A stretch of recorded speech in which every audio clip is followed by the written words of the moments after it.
The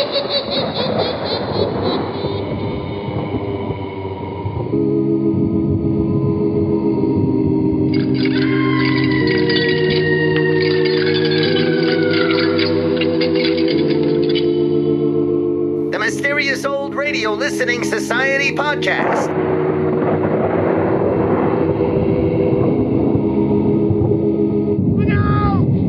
Welcome to the Mysterious Old Radio Listening Society, a podcast dedicated to suspense, crime, and horror stories from the golden age of radio. I'm Eric. I'm Tim. And I'm Joshua. We love mysterious old-time radio stories, but do they stand the test of time? That's what we're here to find out. Today I chose an episode of Gunsmoke entitled The Cabin. Gunsmoke was created by director Norman Macdonald and writer John Meston. The legendary program aired on CBS Radio from April 1952 to June 1961. Author John Dunning notes, the show drew critical acclaim for unprecedented realism, and today is regarded as among one of the best shows of any kind and any time. In other words, you don't have to be a fan of Westerns to enjoy Gunsmoke's brand of well-crafted, emotionally resonant storytelling. Gunsmoke's success led to a television adaptation in 1955. Despite the popularity of the radio series, CBS made the controversial decision not to feature William Conrad and the rest of the radio cast. Instead, the network recast the roles, including James Arness as Dillon and Dennis Weaver as Chester. The television series lasted a historic 20 years from 1955 to 1975, returning in the late 1980s and early 90s for a series of made-for-TV movies. The Cabin was written by Gunsmoke co-creator John Meston, who had a particular dislike for the archetypal Western hero as portrayed in programs like The Lone Ranger and Hopalong Cassidy. In contrast, Meston strived to make Matt Dillon a distinctly fallible hero, one who lost just as much as he won. According to Meston, Dillon was almost as scarred as the homicidal psychopaths who drifted into Dodge from all directions. And now, let's listen to The Cabin from Gunsmoke, starring William Conrad with Viv Janis, John Daner, and Harry Bartell. First aired December 27th, 1952. It's late at night, and a chill has set in. You're alone, and the only light you see is coming from an antique radio. Listen to the sounds coming from the speaker. Listen to the music, and listen to the voices.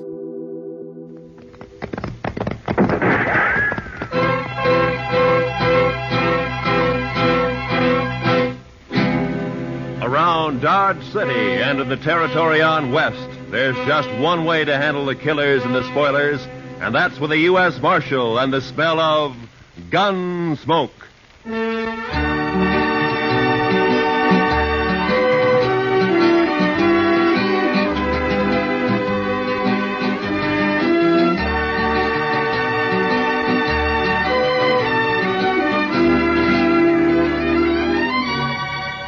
Gunsmoke, starring William Conrad. The story of the violence that moved west with young America. The story of a man who moved with it. Matt Dillon, United States Marshal.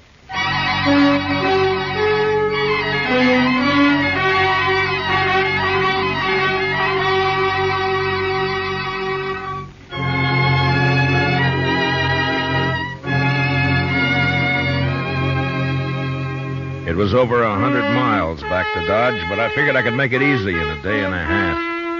I'd been in Hays City as a government witness in a murder trial, and I was anxious to get back. So I rode out of Hays one morning a couple of hours before light. The ground was clear of snow, but it was midwinter, and it was sharp cold. When the day came, there was no sun, only dark gray sky drilled by a high, cold, searching wind. The air was as thin as I could ever remember it being. And behind me in the north lay a great slab of blackness. When I saw that, I should have turned back, for the wind stood out of the north, too, and sooner or later it would drive that black slab right down on top of me. This was blizzard weather, the kind of weather that kills the land and everything on it. I don't know why I went on, maybe because of the wind. You know, a high wind will distemper a man, make him drunk like. Anyway, I didn't turn back. And about noon, the sky began to turn white with snow, and I could smell a touch of moisture in the air. And finally it came. The sleet, shrilling in on the wind like small buckshot as the blizzard howled down the prairie. I couldn't look right or left without being stung blind, but as long as I kept the wind on my back, I knew I was headed south. 2 hours of this, and I could feel my horse slowing down and weakening under me. My own body stiffened with the cold. Men died when they got caught in a thing like this. They died easy. Another hour passed, and my horse was carrying his head close to the ground. I figured he'd stumble soon, so I kicked my feet out of the stirrups and braced myself against the horn. By now, the wind had really gotten into me. And when I saw the blur of a ranch house up ahead, I thought maybe it was a trick. But a few minutes later, we rounded a corner of the place and stood at last in the lee of the storm. I slid down and got up to the door and pounded on it.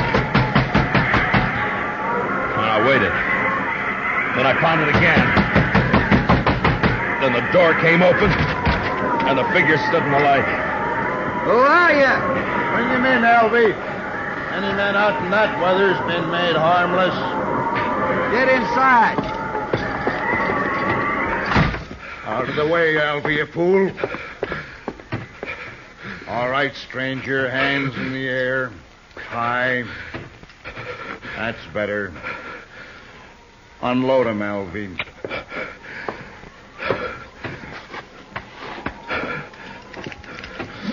Nice gun, Hack. Real nice gun. Shut up.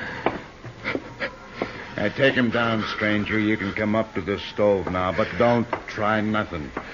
I'll cut you in half with buckshot. He was a burly man with flushed cheeks and a wild red beard and a great shock of red hair. Even his hands and fingers bristled with it. He sat on a stool by the stove, a shotgun across his knees. And his eyes never left me. The other one, Alvy, had a body of an underfed boy, but he was completely bald, and his skin was tight and dry. He looked like a naked skull. And his eyes... well, something had touched Alvy. You look half froze, stranger. You must have wanted something real bad to go out in weather like this. I never saw him around here before, Hack. He's a stranger, Alvy. He don't belong around here. Of course, we don't know anybody, but I seen a few, and I never seen him before. Maybe he's seen you, Alvy, somewhere. Not me. He never saw me nowhere. How do you know that? Maybe he was just looking for some cows and got lost in the storm. You're just a kid, Alvy. I always said you don't know much. Belle! Belle, get on out here. She was a pretty girl, but with a dark, half-wild look that I'd never seen before in a woman. Her eyes jumped from man to man and then came to rest on me, fixed and curious. And then after a moment, she looked away and moved into a chair across the room. Supper ready, Belle?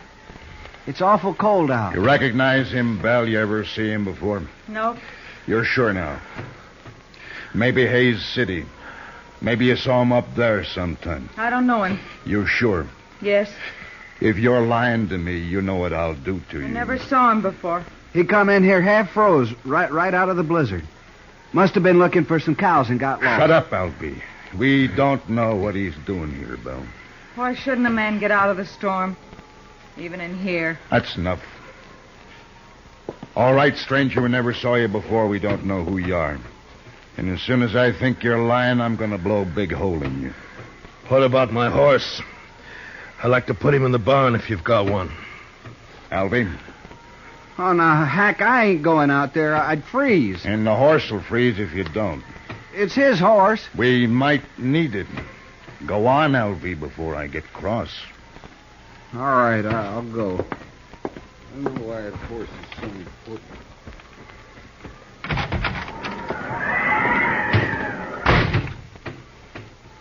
Alvy's a good boy. He'll put your horse up. Thank you. Supper's about ready. Leave it. I want to talk to our friend here first. Maybe we won't have to feed him. Potatoes will get mealy. They better not, that's all. I'm right curious about you, mister. I've noticed that. I'll blow your guts all over the wall. You make fun of me. Don't get me mad, mister. I got the shotgun. The meat'll be boiled to shreds if we don't eat soon.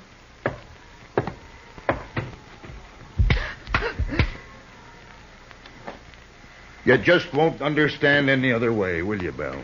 What is it you want to know about me? I can tell, mister, I can handle you easy now. What do you mean? All I got to do is wallop the girl and you'll talk. I don't have to do nothing to you. All right if I take my jacket off? I've warmed up now. I mind. You might have a gun hid out in there. He can raise his hands. I'll unbutton it. Well, now, that's right smart of you, Belle. Oh, I'll hide it. No, leave it be. Belle. Come over here, Belle. Drop the jacket, Belle. Now hold out your other hand. Open it, Belle. Open your hand. That's real bad what you did, Belle. Real bad. You know what I'm going to do? I'm going to put you outside for a spell out in the weather. After supper, after you've cleaned up supper, you can be thinking about it till then.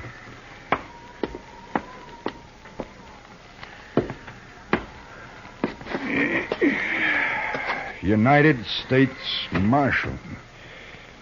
You're in bad company, Marshal. You shouldn't have come here. Oh?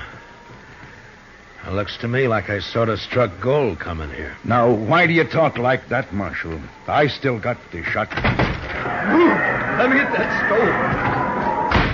stove. Seems like it's getting colder and colder. You didn't see any sign of nobody outside, did you, Alvy? What? Who? Somebody might have come along to cover the marshal here, that's all. Marshal? What marshal? Me. I'm a marshal, Alvy. Shoot him, Hack. Shoot him. Shut up and answer me. Was there sign of another horse, footprints, anything like that? Oh, I didn't see nothing. Maybe you didn't look. Would I have walked in here the way I did if I'd been after you people? Maybe your head got muddled with the cold. Where'd you ride from, Marshal? Hayes City. Left there this morning. It was a fool thing to do with a blizzard coming up. Maybe. Did you think you could get the jump on us easier in a storm? Was that it, Marshal? Yeah. You knew we'd be trying to keep cozy in here. I'm curious, Hack. What are you and Alvy on the run for? Don't you tell him, Hack. I don't trust him at all. Alvy, it'd be mighty dull without you, boy. Don't laugh at me, Hack. Now stop it. I don't like laughing. You know that, Hack. And don't you do it no more. I got ways. Yeah, I seen you and your ways. But don't try 'em on me, Alvy. Maybe I won't. Look, Alvy, now you don't understand. It's all right to tell the marshal about us. He ain't going nowhere. No? No, of course not. We'll kill him, Alvy. We'll kill him and bury him somewhere. Oh, sure. Now, why didn't I think of that? 'Cause I do the thinking for us, Alvy, that's why. Now, what was it you like to know, Marshal? Stop playing games, Hack. Me and Alvy are wanted for murder. Up in Cheyenne, Wyoming. Seems a mite unfair, though. We didn't aim to kill nobody. It just happened that way. We was robbing a bank. Yeah, and a couple of the people there wouldn't do what we told them, so Alvy used his knife on one, but it just made the man holler. You could hear him all over town. And we had to shoot our way out after that. Must have killed 3 or 4 people. I know I killed 2. Worst of it was, Marshal, all we wanted just then was some money. We didn't care about killing anybody. But you know how it is, Marshal, when you're robbing a bank and all. Yeah, sure. No, I don't suppose you do it that. Anyway, we're wanted for murder, and we didn't even get any money. Nary a dollar. So we rode out here and lighted for a spell. I see. What about Belle? And whose place is this, anyway?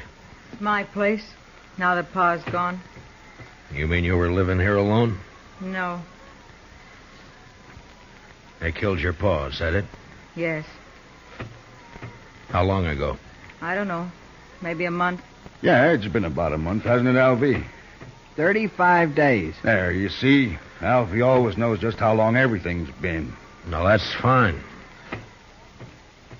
Tell me what you do with him. Who? The old man.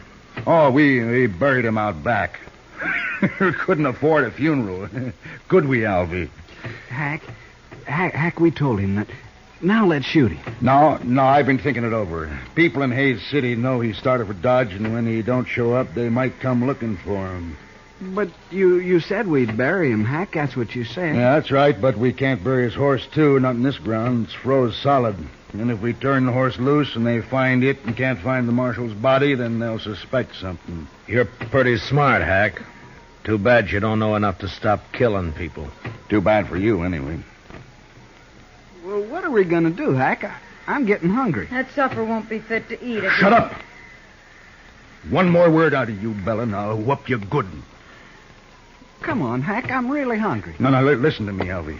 Now, my idea is to knock the marshal on the head and throw him outside to freeze. Now, he'll keep real good that way. And when the storm breaks, we can carry him off 20 miles or so and dump him on the ground. Look like he got throwed and hit his head and froze.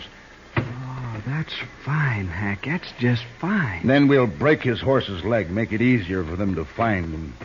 You just don't care about anything, do you, Hack? Just me. Sometimes, Alvy. Sure. Me and Hack are friends, ain't we, Hack? Of course, if it don't go on snowing, we'll have to think of something else. Can't leave tracks for them to follow back there. Oh, Hack, ain't we going to kill him now? Well, sure we are, Alvy. I didn't mean that. Let me hit him, huh? You keep the gun on him, and I'll get up behind and hit him.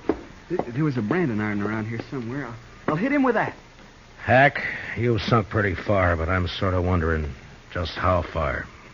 What do you mean? I'm wondering if you're low enough to kill a man before he's been fed. Here it is, Hack. Here, see? I found it. Leave it be, Alvy. We're going to eat first.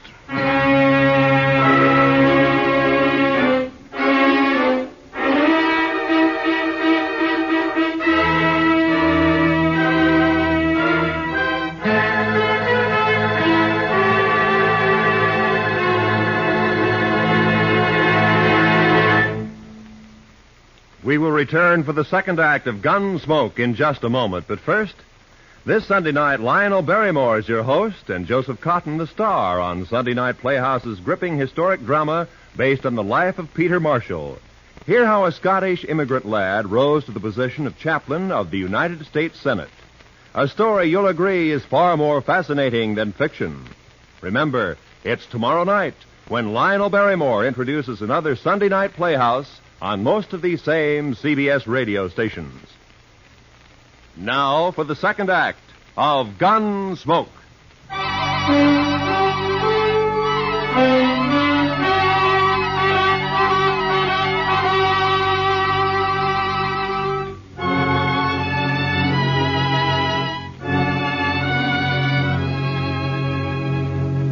It was only 5 in the afternoon, but the blizzard had darkened the land, and its blackness showed in at the windows. Here and there along the walls of the ranch house, tricklets of snow blew in through the warped timber.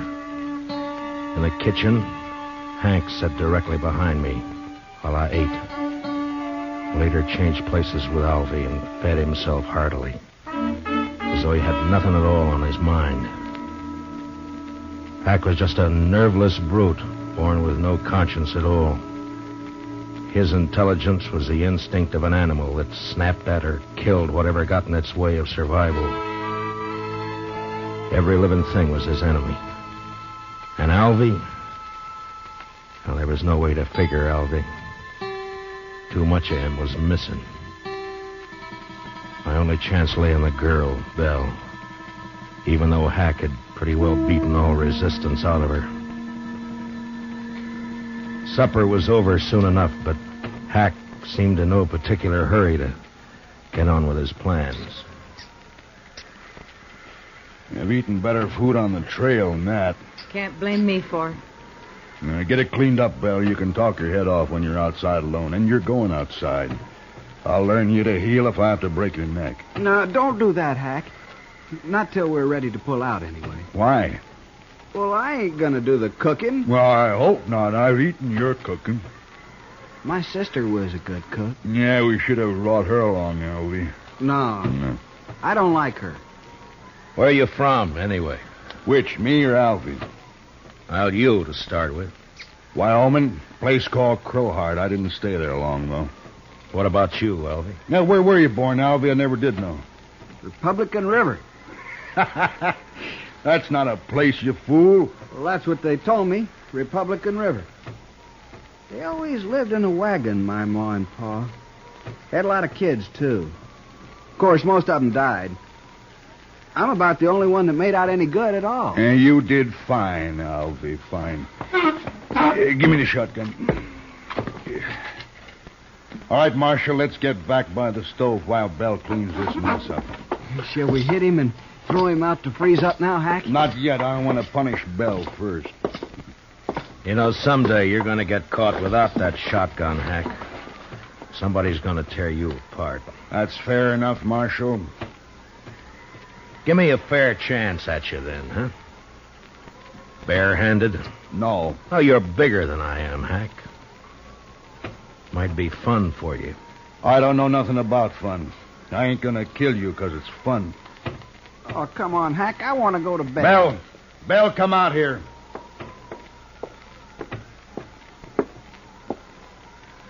Get outside like I told you. And don't open that door so wide you'll blow the lamp out.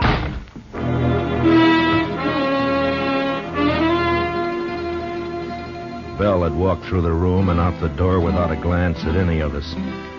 I figured she'd go down to the barn where she'd be all right for a little while anyway. But I knew I'd have to make a move soon. I sure wasn't going to sit there like a fall hog and let Alvy knock me in the head whenever he got ready. But it didn't take much more sense to try to jump Hack in that shotgun and let him blow me all over the place.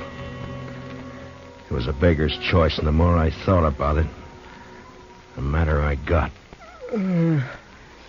Hack, I'm sleepy.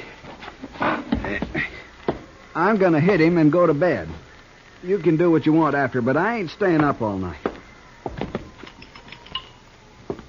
Alvy's got his mind made up, Marshal, I can tell. Just what do you call his mind, Hack? I got ways to fix you, Marshal. Never mind, Alvy. Wrap something around that iron, otherwise it won't look like he hit his head on a rock. What difference it makes? Do what I say, Alvy. All right, Hack. Here, I'll use this curtain. Now, keep your eyes on me, Marshal. Alvy moved around behind me and was getting a good grip on his branding iron. I leaned slightly forward in the chair and was tensed and waiting for the split second when my instinct had told me to jump. And then suddenly the door was flung wide open and the wind roared in, almost lifting the room as it came. The lamp flared and then went out as I plunged sideways from the chair. Did you hit him, Alvy? Did you hit him? You bloody fool. Don't you try nothing, Marshal. I got some more shells right here. Don't you move now. I crawled across the room and was out the door before Hack could reload. In the snow outside, I stood up and turned to find Belle waiting by the side of the door, a pitchfork in her hand. I couldn't see her face very well in the dark, but I could tell she was shaking with cold. I reached out and took the fork from her and then flattened myself against the wall and waited. I was afraid it was you he shot. That was a smart trick, Belle, throwing the door open that way. He shot Alvy, didn't he? Yeah. Good. I think he's found out I'm not in there. What are you going to do? Wait. Marshal! I'm going to kill you and the girl both now. I waited, praying he'd come through the door before my hands got too cold to hold the pitchfork. And finally, the barrel of the shotgun appeared, waist high, and began to poke its way around in our direction. It was stupid of him, but a man behind a gun often gets a false sense of power. I let him shove it out 3 or 4 inches, and then I slammed down on it. Then I jumped into the loom. Hack tried to club me with a gun, but he missed. And I got in under him with a fork and lifted him off his feet. And he struggled for a moment like a speared fish and then went limp. And I let him fall. One of the prongs had reached his heart.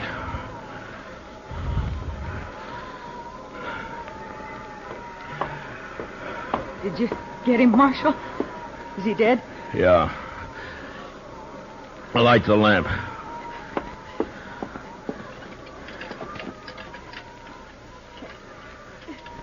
I can't do it, Marshal. My fingers are too stiff. Here, I'll do it.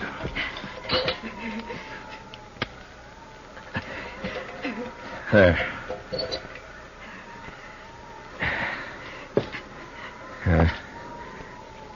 Quite a mess in here. Why don't you wait in the kitchen, Belle?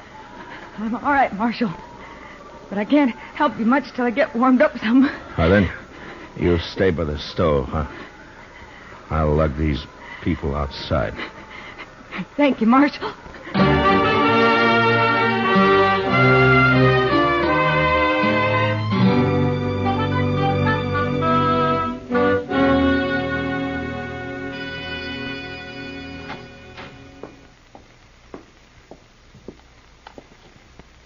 Marshal? Marshal Dillon. What? Oh. Morning, Belle. Come on out in the kitchen, Marshal. It's warm there, and I got some hot coffee waiting. That sounds good.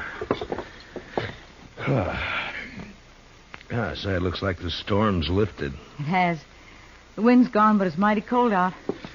Well, I don't mind the cold. It's that wind that breaks a man down.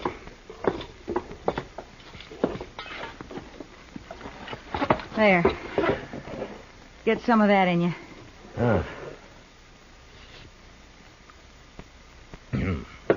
Well, you make mighty good coffee, Belle. Tell me something, Marshal. Hmm? Tell me the truth now. Oh, sure, Belle. What is it? Are you married? I'd make a poor husband, Belle, for any woman. Why? Well, in my profession, it's too chancy. Thank you, Marshal. Thanks for putting it that way. Now, Belle, I didn't mean... Forget it. I'm leaving this place, Marshal. What? As soon as you go, I've packed what I need and I'm clearing off. Where'll you go? I got 3 horses. I'll ride up to Hayes City and sell them. Then what? I'll buy some pretty clothes and I'll find a place. Won't be hard after this. I wish I could help you, Belle. You have. Oh, but I mean... I can take care of myself, Marshal. I just want to get away from here, that's all. Sure. I'll stop at the nearest ranch and tell the men to come over here and take care of Hack and Alvy as soon as it warms up. Whatever you like, Marshal. Well, goodbye, Belle. Goodbye, Marshal. Look me up in Hayes City next time you're there. Sure. Sure I will. But, Belle, don't let all this make you bitter. There are a lot of good men in the world. So they say. So long, Marshal.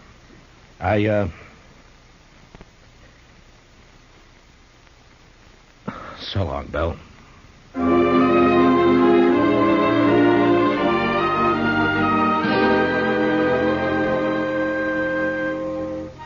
A few minutes later, I'd saddled up and was on the trail to Dodge. The sky was low and a slate gray all over, but there was no wind. The blizzard had gone, leaving the land still and white and bitter cold. There wasn't a sign of life anywhere. It was like riding through a vast tomb. I found myself feeling like a trespasser, as though something had gone wrong, and I wasn't supposed to be there at all.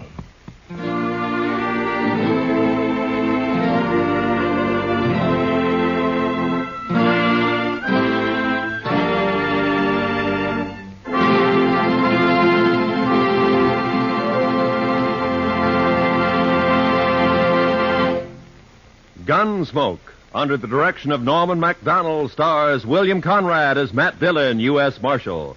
Tonight's story was specially written for Gunsmoke by John Meston, with music composed and conducted by Rex Corey. Featured in the cast were John Daner as Hack, Harry Bartell as Elvie, and Vivi Janis as Belle. Gunsmoke is heard by our troops overseas through the facilities of the Armed Forces Radio Service. Join us again next week as Matt Dillon, U.S. Marshal, fights to bring law and order out of the wild violence of the West in Gunsmoke.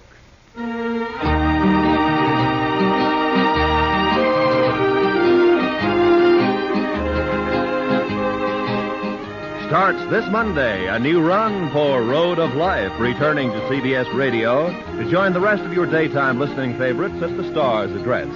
Road of Life, telling the day-to-day story of surgeon-scientist Dr. Jim Brent, will keep your interest at a high point every Monday through Friday on most of these same stations. Remember, starting this coming Monday, Road of Life in its 16th year will be heard again on CBS Radio. Roy Rowan speaking.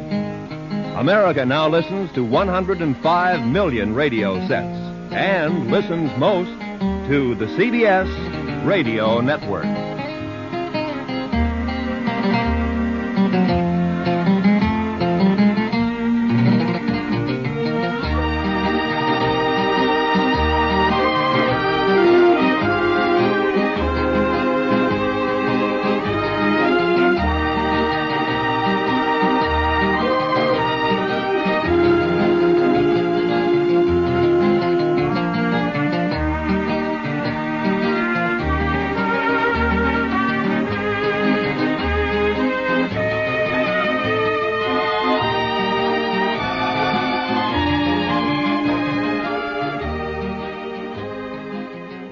That was The Cabin from Gunsmoke here on the Mysterious Old Radio Listening Society podcast.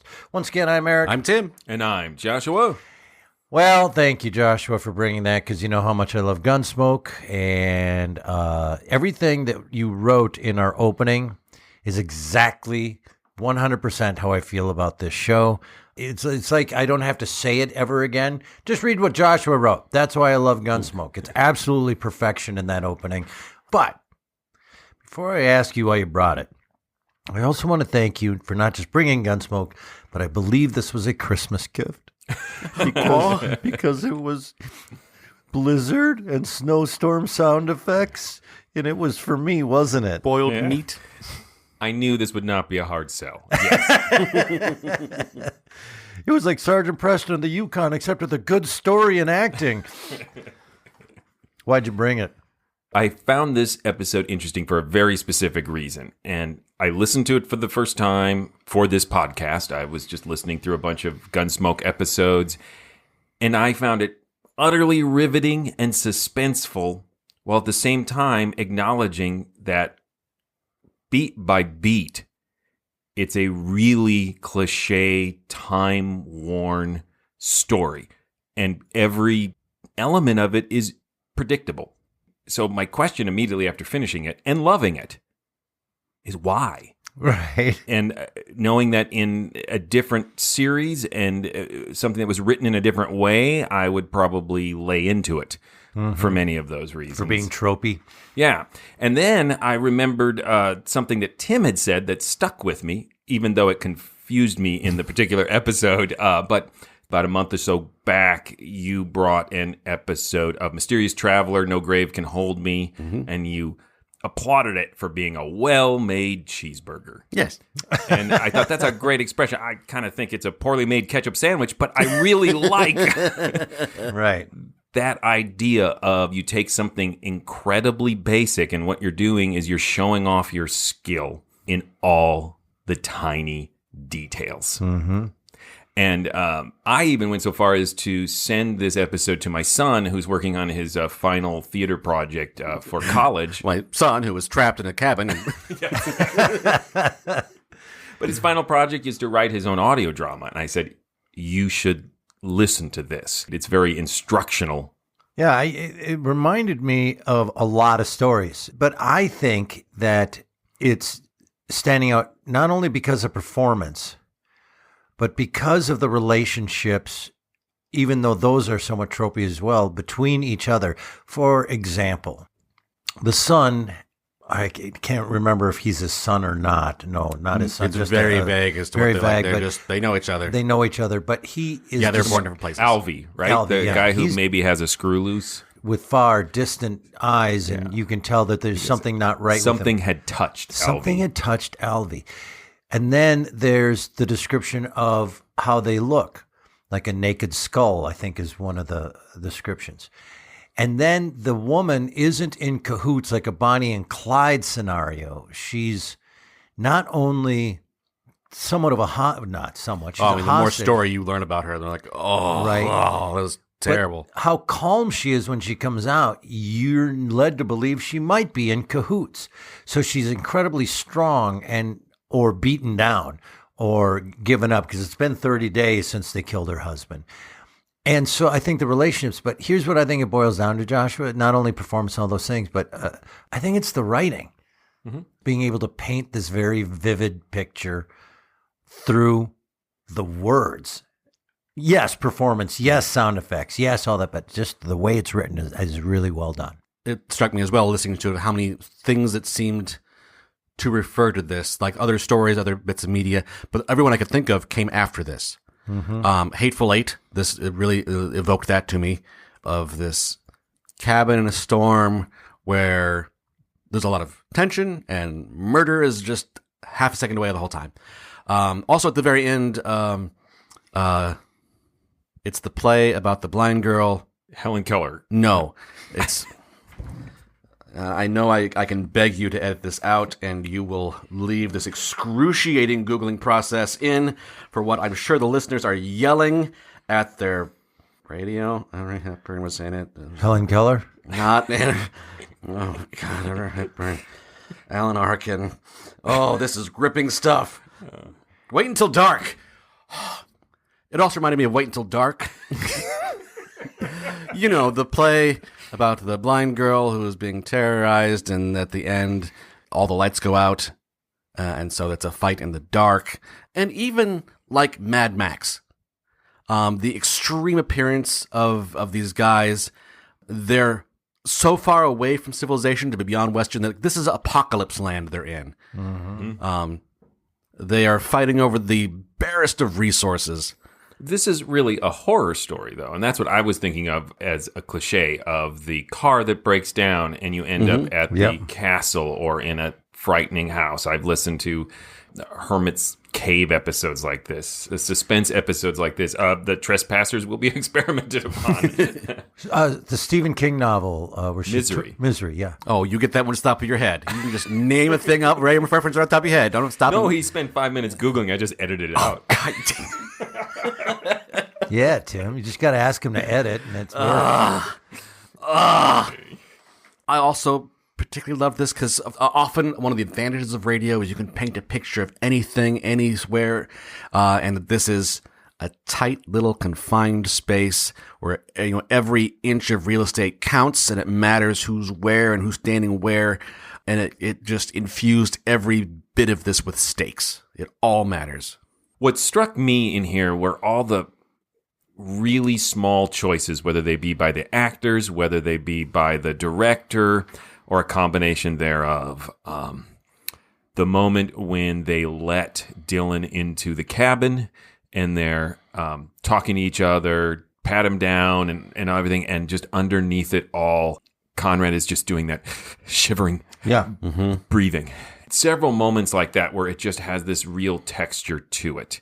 There is that urge, I think, in a lot of earlier radio to never overlap anything, to keep it really clean and make it really clear and by this point in radio, they're getting the idea that we can just create this texture, not just with sound effects, but with performances. Another use of sound effect that I thought was horrific, but great. That moment when Hack realizes that his hostage has palmed what turns out to be his Marshal badge. Right. And they're just these 3 quick slaps, and over the top are those just little breaths of her receiving each blow.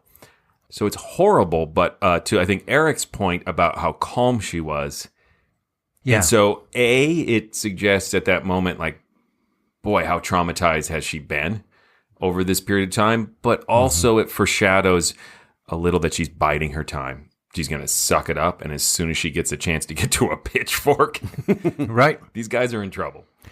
I like that choice, not only by the actor, but by the writers, to make her character, I think, is the most compelling in this story. And what they decided, instead of hysterical, she's not panicking, and as you just said, Joshua, we're led to believe that either traumatized or just a very strong human being, makes this for a much less tropey story of a tropey story. Yes. As someone who's grown up in the Midwest, I'm a huge fan of Midwest history. This was so textured and real, down to including like at the very end when she is like, "Are you married?" Yeah. That's not like, "Oh, I've suddenly fallen in love with this man." No, it's a practical. Yeah, It's practical. Like, I managed to survive this month. I still got a whole lot of living to get through and not a lot of things on my side right now. And you seem decent. Yeah.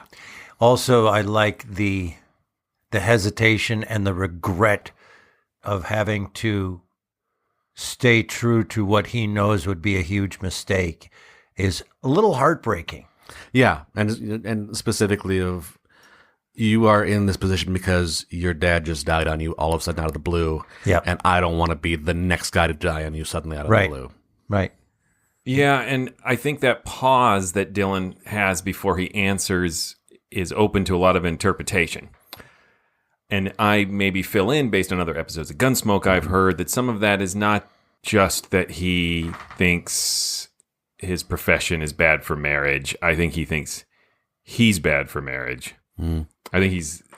Well, we all are. We hear this and we go, she is exactly the kind of woman for you. That's a lie. This is the type of woman who could handle your profession. He just doesn't trust himself, or he just doesn't want to have to compromise in any way. I think this goes back to Meston's desire to make him a complicated character and one who you don't necessarily always like. Yeah. Yep. The sound effects in here throughout are just, they've perfected them. And even though they're probably recorded sounds, they have perfected the range. You can pinpoint the size of objects, how far they dropped when they hit the floor. The wind is perfectly done so that it is outside to the point of when they wake up, when the blizzard's over, it's jarring. The silence is, where'd that noise go? Which I think is a really nice moment. I don't know if I missed it or if it was left a little deliberately vague of why was he going this way? He was coming back from Hay City, heading back to Dodge, and he got caught in the blizzard. I didn't know if there was the implication like, actually, I am here hunting you guys. I don't think so. No, he was testifying in a murder trial. Right, that was it. Yeah. But no, it wasn't an ambush. I just remembered my favorite use of vocalizations and sound effects that they do. It's after the badge has been dropped, and they have the footsteps of Hack going over, followed by John Dehner's just slight groan. Yes. Which is just perfect. In that groan, you can see him bend over to pick up that badge. And I mean, this is back, and we talked about this in Gunsmoke before, where it's just like, how did they do that? Right. Other than maybe actually physically moving around the stage with microphones. I wonder if they mic'd him just bending over to pick up a quarter. Maybe the mics are taped to their head like Hunter S. Thompson in Fear and Loathing in Las Vegas. Is anybody else relieved when I was really hoping they would let me off the hook, and they did, when he said at the very end, so I saddled up my horse and rode back, and I went, oh, good, the horse made it. He got it into the barn. It was warm enough to live through the night. I was worried that was not going to be told to me. I was worried up to the point that he sent his little baldy buddy out there to put him in the barn, and took a long time handling in the barn that I felt, okay, horse is good. But yes, I was worried about that horse. And I didn't want them to leave me hanging like, well, no one cares what happened to the horse. Like, no, please tell me, is the horse okay? I'm thinking about the horse a lot. I don't know if you guys noticed, but Dillon uses, and Meston wrote both scripts, so maybe it's Meston, not Dillon, uses a similar tactic in this episode as in Never Pester Chester, where he's about to be killed, and he says, hey, aren't you going to let a man have his last meal? Right. And he does the same thing in Never Pester Chester. He gets some pork chops out of the deal. Right. And here he gets whatever Belle was making. But boiled meat? Yep. But it's a great moment of suspense, because then they all have to sit down, and there's all this tension. And there's a great bit of unexpected tension. Albie comes back in from putting the horse in the barn, and he finds out horse is in the barn. He's not just going to kill Dillon right now. And up to then, you feel like, okay, I understand the relationship between Hack and Albie. Hack's the alpha criminal. Yep. Albie's subordinate. But there's that moment where Albie turns on him and says, I got ways. And you can hear in Hack's voice that he's a little afraid frightened of him. Of it. Yeah, boy, he says, don't laugh. Yeah. You know how I don't like laughing. Yeah, you're absolutely right. There's a moment where you go like, really subtle. Who's in charge here? Yeah, he doesn't like show outright fear, but it just, his demeanor softens for one moment. Yep. There's just a moment of hesitation, and you see how he handles Albie in that moment. And so Albie becomes much more of a wild card in the scenario at that point. And then you hear the backstory that he's knifed some guy in the bank robbery. And he didn't even get any money. I will say my only disappointment in this entire episode was that I was hoping they would let Belle stick someone with the pitchfork. Yeah. There's that nice moment where the door opens, and you totally know the door's going to open. I mean, again, this is just like a testimony to how great all the details are that you just like, yay, the door opened just like I thought it would. But the wind and the sound, and you hear Albie shriek, and then we hear she's holding a pitchfork. So in that moment of confusion, I was like, oh, did she just run Albie through with a pitchfork? But of course, he got shot by Hack. One of the tines hit his heart. It is, again, the texture of this highly focused little thing is, I was not disappointed by Belle because it was so gritty and real. If she had been out in that cold for so long that she had the door open and that's all she could do. Yep. And Dillon's going through the beats of like, all right, he's not focused. He is poking that gun out the door without really knowing what he's doing. And it is that demonstration of Dillon has a lot of experience in these sorts of fights, and this guy doesn't. And even Dillon's concerned that he's already been out in the cold too long to be able to keep a hold of the pitchfork. Yeah. Yeah. Right. I think it's justified in the story. I don't think it's a weakness in the character of Belle. It's just a total satisfying. personal, like, don't be realistic for once. Right. I just enjoy that. There is one thing about Gunsmoke that is jarring in every episode. These very difficult stories with difficult things happening, and the tension and the sadness, or the whatever words you want to use that are tear you apart a little or make you think. And then it goes, bum, bum, bum, bum, dun, dun, dun, dun. And then you're like, oh, this is a little, and the horse hooves. It never, it never matches the mood you're in when that thing ends. With this been today a love fest, I do need to say that the part of this whole thing that I loathe, that I absolutely hated, it is November in Minnesota right now. We are in for a long, cold winter. I can only assume it's going to be blizzards nonstop for the next 3 months. I will be trapped in a cabin. Bandits might come and kill me and hold my wife hostage to make food for them. I have to live this. And I know Eric's very excited about these upcoming snowstorms. Oh, he's super excited. He shovels with a pitchfork. It's weird. I hope to get locked in there. Then people can't come and find me and talk to me and make me do things. I mean, this is like listening to a story about doing laundry. Like, no matter how good a story it is, it's still about doing laundry. Last thing I have to say, and then we can vote, is I'm always a fan of both John Daner and Harry Bartell, but I think these are two of my favorite performances I've heard from them. And combined, I think they stand out here. They're just their timing, their choices of when to modulate their voices, when to give a line a little extra emphasis for meaning. They are a truly terrifying duo. And what's more, at no point me listening to this do I go, oh, it's the Frontier Gentleman and the Petri Wine Guy. Right, right. You just don't hear that at all in their performance. No. Should we vote? Yeah. I'm going to say, surprisingly, this is not a classic. It is up against other Gunsmokes that are, for starters, too, as Joshua said, not an original story. It does stand the test of time, and it is extremely well done, and it is up to par, as far as my opinion goes, with an amazing show that has a very high bar. And this was really great. It was fantastic. I just can't throw the classic at it, but it's a beautifully well done episode of radio drama. Eric, you're wrong in every way. This is my favorite Gunsmoke episode I've ever heard. This is a classic. It is so focused. It's got such a talented and, again, focused ensemble that creates such a huge world and a huge story in a small little space of both time and space. Every time that I get handed Gunsmoke, I'm wondering, like, is this going to be one that pokes a hole in the ship? And this was not the one. I loved this to pieces. I agree. It's a classic, and it's the best Gunsmoke ever. Can we be friends again? Well, of course we can. Yeah, I think it is a master class in how to put a fresh coat of paint on a familiar old story. I already said it all. It's like every element of the production combines to elevate every other element of production. And I think I would give it classic just because it does that amazing thing in that it defies your expectation while fulfilling every single one of them at the same time. And that's really hard to do. So, classic.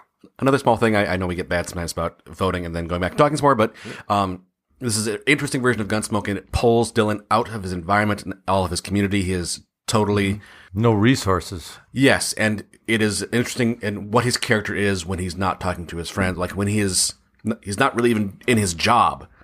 He's just in a different space doing different things, and his character is still the same guy. He's still so visible. Because, like, when I'm not around you guys, I talk totally different.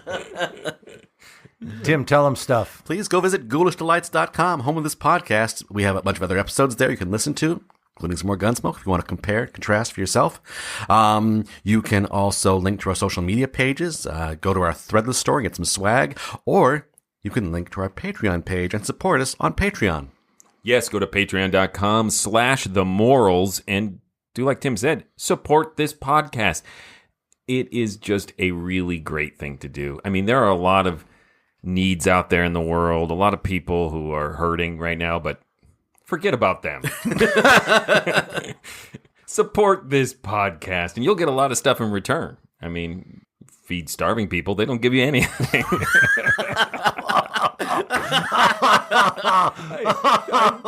It's just the truth. Oh, no.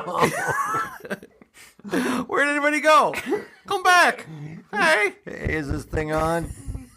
Hey, if you'd like to see us performing live, the Mysterious Old Radio Listening Society is also a theater company that does recreations of classic old-time radio shows and audio dramas and a lot of our own original work live on stage monthly, and we've been doing it for 7-8 years now. If you'd like to find out what we're performing and where we're performing every month, find out and come and see us. Go to ghoulishdelights.com to see where we are and how to get tickets. And if you can't make it, if you're a Patreon, we do film them and you can watch us perform that way. And that's part of being a Patreon. You get that. Hey, what's coming up next? Next, we have a listener request from our patron, Dave. We will be listening to The Black Room from CBS Radio Mystery Theater. Until then... Look out! I let him shove it out 3 or 4 inches, and then I slammed down on it. Then I jumped into the room. Hack tried to club me with a gun, but he missed. And I got in under him with a fork and lifted him off his feet.